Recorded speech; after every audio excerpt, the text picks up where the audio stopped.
আজকের ক্লাসের মাধ্যমে আমরা শিখবো কিভাবে আমরা ইংরেজিতে রেস্টুরেন্টেও কথা বলতে পারি। এটা কিন্তু আপনাদের সবার খুবই হাইলি ডিমান্ডেড একটা ক্লাস, যে আপনারা কিভাবে রেস্টুরেন্টেও ইংরেজিতে কথা বলতে পারেন। সো চিন্তা করেন যে আপনি একটা রেস্টুরেন্টে গেলেন, একদম প্রথমে আপনার কি করা লাগতে পারে? আপনার হয়তোবা মেনুটা চাওয়া লাগতে পারে। সেটা আপনি ইংরেজিতে কিভাবে করতে পারেন? অনেকগুলো ওয়ে আছে। একদম ফার্স্ট আর খুবই ইজি একটা হলো, could you bring us the menu please? যে অনুগ্রহ করে আমার জন্য মেনুটা নিয়ে আসুন। Could you bring us the menu, please? এরপরে আপনি কিন্তু আরেকটু ডিরেক্টলি জিজ্ঞেস করতে পারেন যে আজকের মেনুতে কি আছে। সেটা কিভাবে জিজ্ঞেস করতে পারেন? হোয়াটস অন দ্য মেনু। খুবই সহজ। যদি আপনি ডিরেক্টলি জানতে চান যে মেনুতে কি আছে, আপনি কিন্তু শুধু এই বাক্যটা ইউজ করেই সেটা জিজ্ঞেস করতে পারেন। বাক্যটা কি? হোয়াটস অন দ্য মেনু। এরপরে মনে করেন আমরা বাঙালিরা কিন্তু সেট মেনু খুবই পছন্দ করি, তাই না? আপনি যদি কোনো একটা রেস্টুরেন্টে গিয়ে জানতে চান যে সেই রেস্টুরেন্টে সেট মেনু আছে নাকি, সেটাও কিন্তু আপনি খুবই সহজে জিজ্ঞেস করতে পারবেন। কিভাবে? Do you have a set menu? যে আপনাদের রেস্টুরেন্টে কি সেট মেনু হবে? তো খেয়াল করে দেখবেন, খুবই সহজ। আপনি যদি কোনো রেস্টুরেন্টে যান এবং সেই রেস্টুরেন্টে সেট মেনু আছে নাকি, সেটাও কিন্তু আপনি খুবই সহজে জাস্ট একটা বাক্যের মাধ্যমেই জিজ্ঞেস করতে পারবেন। কিভাবে? Do you have a set menu. এরপরে মনে করেন যে আপনি একটা রেস্টুরেন্টে গেলেন, কিন্তু আপনি ফার্স্টেই মেইন খাবারগুলো খেতে চাচ্ছেন না। আপনি শুরু হয়তো বা কোনো নির্দিষ্ট স্টার্টার আইটেম দিয়ে করতে চাচ্ছেন, বা নির্দিষ্ট কোনো অ্যাপেটাইজার দিয়ে করতে চাচ্ছেন। স্টার্টার অথবা অ্যাপেটাইজার, এই খাবারগুলো হচ্ছে সাধারণত মেইন কোর্সের আগে যেগুলো খাওয়া যায় একটু খিদা বাড়ানোর জন্য। আই গেস এই জন্যই এগুলোকে অ্যাপেটাইজার বলে। আপনি যদি মেইন খাবার খাওয়ার আগে স্টার্টার আইটেম চান, সেটা সম্পর্কে আপনি কেমনে বলতে পারেন? I'll have the soup as a starter. হয়তো আপনি স্যুপ স্টার্টার হিসেবে চাচ্ছেন, তাহলে আপনি স্যুপ বলবেন। আপনি যদি অন্য কিছু চান, তাহলে আপনি জাস্ট স্যুপটা সরিয়ে সেখানে ওই আইটেমের নামটা বসিয়ে দিবেন। I'll have the chips as a starter please. I'll have the sandwich as a starter please. So আপনি যেটা দিয়ে স্টার্ট করতে চান, জাস্ট সেটার কথা এখানে বসিয়ে দিলেই হচ্ছে। ওভারঅল স্ট্রাকচার কিন্তু একদমই সেম থাকছে। আমরা যদি স্যুপের জায়গায় একটা ড্যাশ ইমাজিন করি বা ড্যাশ চিন্তা করি, তাহলে সেন্টেন্সটা কি হয়? I'll have the dash as a starter. এখানে ড্যাশে আপনি স্যুপ বসাতে পারেন, চিপস বসাতে পারেন, আরো যা যা খাবার আছে সেই খাবারগুলোর কথা এখানে বসিয়ে দিলেই কিন্তু হবে। আপনার পুরো বাক্যের স্ট্রাকচারটা কিন্তু একদমই সেম থাকছে। এরপরে মনে করেন স্টার্টার খাবার শেষ, এরপরে আপনি মেইন আইটেমটা খেতে চান বা মেইন কোর্সে যেতে চান। কিভাবে বলতে পারেন? I'll have the dash for the main course. হয়তোবা আপনি স্টেক খেতে চান, I'll have the steak for the main course. হয়তোবা আপনি ভাত খেতে চান, I'll have the rice for the main course. So খেয়াল করে দেখবেন, আপনি ড্যাশে জাস্ট মেইন আইটেম যেটা খেতে চাচ্ছেন সেটার কথা বসিয়ে দিলেই হচ্ছে। আপনার কিন্তু পুরো বাক্যের ওভারঅল স্ট্রাকচারটা সেম থাকছে। বাক্যের স্ট্রাকচারটা কি? I'll have the dash as the main course.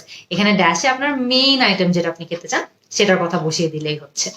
এরপরে অনেক সময় হয় না যে ওয়েটাররা আমাদেরকে খাবার সার্ভ করতে থাকে এবং আমরা তাদেরকে বলতে চাই যে হয়েছে, আর লাগবে না, বা এতটুকুই এনাফ। সো এটা যদি আপনি চান, বা এতটুকুই যথেষ্ট, এটা যদি আপনি ইংরেজিতে বলতে চান, কিভাবে বলতে পারেন? That's all, thank you. যে এতটুকুই আমার লাগবে, ধন্যবাদ। সো যখন আপনার নেক্সট টাইম আপনাকে একটু বেশি খাবার দিয়ে দিবে, বা আপনি তাদেরকে বলতে চান যে আর লাগবে না, তখন কিন্তু আপনি সহজেই এটা বলতে পারেন যে দ্যাটস অল, থ্যাংক ইউ। এর মানে হলো এতটুকুই যথেষ্ট, ধন্যবাদ। এরপরে মনে করেন যে আপনার হয়তো বা একটু পানি লাগবে। কিভাবে বলতে পারেন? May I have some water please. May I have some water please. এর মানে হলো আমাকে কি একটু পানি দেওয়া যাবে? সো নেক্সট টাইম আপনি যদি কোনো রেস্টুরেন্টে খেতে থাকেন এবং আপনার একটু পানি প্রয়োজন হয়, তাহলে কিন্তু আপনি সহজেই এই বাক্যটা ব্যবহার করে সেই পানিটা চাইতে পারবেন। কিভাবে? May I have some water please. এরপর অনেক সময় এমন হয় না যে আমাদের অর্ডার নিয়ে কোনো একটা সমস্যা হয়েছে বা প্রবলেম হয়েছে। মনে করেন আপনাকে ভুল অর্ডার দেওয়া হলো, বা ঠান্ডা হয়ে গিয়েছে আপনার খাবার। এই ধরনের অনেক সমস্যাই কিন্তু আমরা রেস্টুরেন্টে খেতে গেলে অনেক সময় ফেস করে থাকি। সো আপনি এই প্রবলেমগুলো নিয়েও কিন্তু ইংরেজিতে কথা বলতে পারবেন। কিভাবে?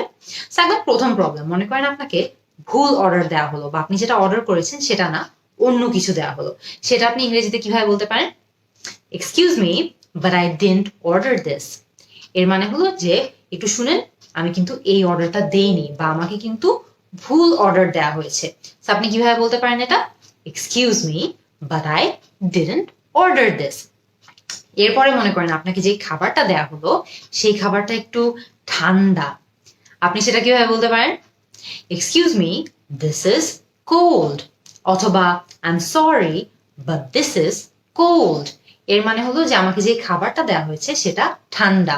সো তারা হয়তো ন্যাচারালি তখন আপনাকে অফার করবে যে খাবারটা তারা গরম করে দিবে। সো এরকম যদি সিচুয়েশন হয় যেখানে আপনাকে যে খাবারটা দেওয়া হয়েছে সেটা ঠান্ডা, আপনি কিন্তু সহজেই সেটা ইংরেজিতে তাদেরকে বলতে পারবেন। কিভাবে? I am sorry but this is cold, যে খাবারটা ঠান্ডা হয়ে গিয়েছে। এরপরে কিন্তু আমরা আরেকটা সমস্যা অনেক ফ্রিকোয়েন্টলি ফেস করি। হয়তো আমরা একটা জিনিস অর্ডার দিয়েছি বাট আমরা অর্ডারটা চেঞ্জ করতে চাই। এটার কথা কিভাবে আমরা ইংরেজিতে বলতে পারি? খুবই easy. Can I change my order please? Can I change my order please? এর মানে হলো যে আমি আমার অর্ডারটা কি চেঞ্জ করতে পারবো? সো অনেক সময় আমরা কিন্তু প্রথমবার একটা জিনিস অর্ডার দিয়ে কিছুক্ষণ চিন্তা করার পর মনে করি যে না, অন্য কিছু অর্ডার দিলেই মনে হয় ভালো হতো।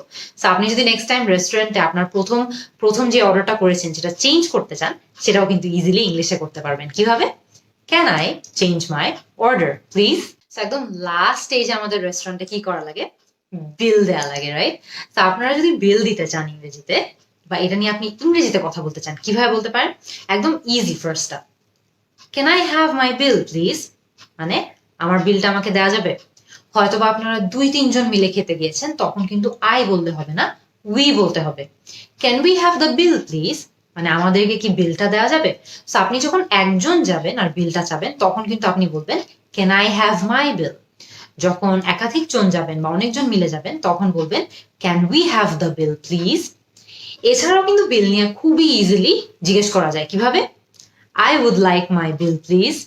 এটাও কিন্তু দেখবেন যে আপনি যখন একা যেয়ে থাকেন বা আপনি বিলটা একা, মানে একার বিলটা যেয়ে থাকেন, তখন কিন্তু আপনি এটা বলতে পারেন যে I would like my bill please.